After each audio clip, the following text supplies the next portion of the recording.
আলভিকে হাত দিছে কিন্তু মানুষ আমার যে ছোট পর্দার অভিনয় শিল্পী জাহের আলভির স্ত্রী আফরা ইভনাত খান ইকরার মৃত্যুকে ঘিরে চলছে নানা বিতর্ক। সেই বিতর্কে নাম জড়িয়েছে অভিনেত্রী ইফফাত আরা তিথির। বিষয়টি নিয়ে গত 2 দিন পর কথা বলছেন তিনি। এই অভিনেত্রীর দাবি, আলভির সঙ্গে তার সম্পর্ক নিয়ে যেসব অভিযোগ উঠেছে সেগুলো ভুল ব্যাখ্যা এবং অপপ্রচার। বুধবার বিকেলে নিজের ফেসবুক আইডিতে দীর্ঘ এক পোস্টে ইকরার সঙ্গে ব্যক্তিগত চ্যাটের 40টিরও বেশি স্ক্রিনশট প্রকাশ করেন তিনি। ব্যক্তিগত চ্যাটের স্ক্রিনশট প্রকাশ করে তিথি বলেন, ভেবেছিলাম এইগুলো জনসম্মুখে প্রকাশ করব না, প্রশাসনের প্রয়োজন হলে সেখানে দেব সবার সম্মান রক্ষার্থে, কিন্তু আমাকে যেভাবে উত্ত্যক্ত করা হচ্ছে আর চুপ থাকা গেল না। তিথি জানান, আলভির সঙ্গে তার সম্পর্ক নিয়ে যেসব অভিযোগ উঠেছে তা শুধুই অপপ্রচার। সদ্য প্রয়াত ইকরার সঙ্গে তার সম্পর্ক বন্ধুত্বপূর্ণ ছিল। ইকরার সঙ্গে তার নিয়মিত ও স্বাভাবিক কথাবার্তাও হতো। পারিবারিক অশান্তি, ব্যক্তিগত হতাশা ও ডিপ্রেশনের বিষয়ে ইকরা বিভিন্ন সময় তার সঙ্গে কথা বলেছেন।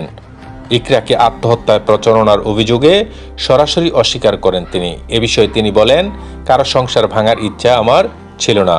ও কয়েকবারই আমাকে বলেছে ও আমেরিকা চলে যাবে। তখন আমি তাকে বরাবরই বলেছি, চাইলেও যেতে পারবা না, তুমি আলভিকে ভালোবাসো, তুমি তার কুইন, তাহলে আত্মহত্যার জন্য উস্কানি আমি কেমন করে দিব? আর যাই বলেন, এইটা বলতে পারে না যে ওকে নিজের জীবন নিয়ে নেওয়ার জন্য উস্কে দিয়েছি।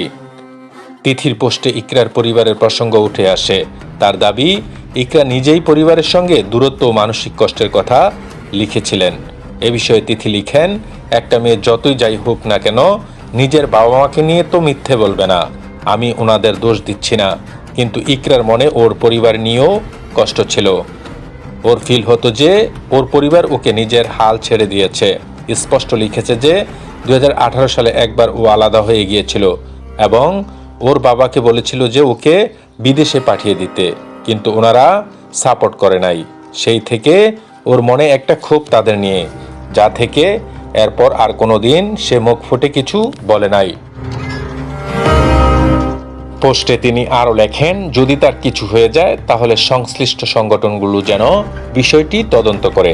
পোস্টের শেষে তিথি লেখেন, আল্লাহ ইকরাকে ভালো রাখুক, শান্তিতে রাখুক, ওর এই চিরনিদ্রায় শান্তির হোক, আর দূর থেকে রিজিককে এত দোয়া করুক যাতে রিজিকের জীবনটা সুন্দর হয়।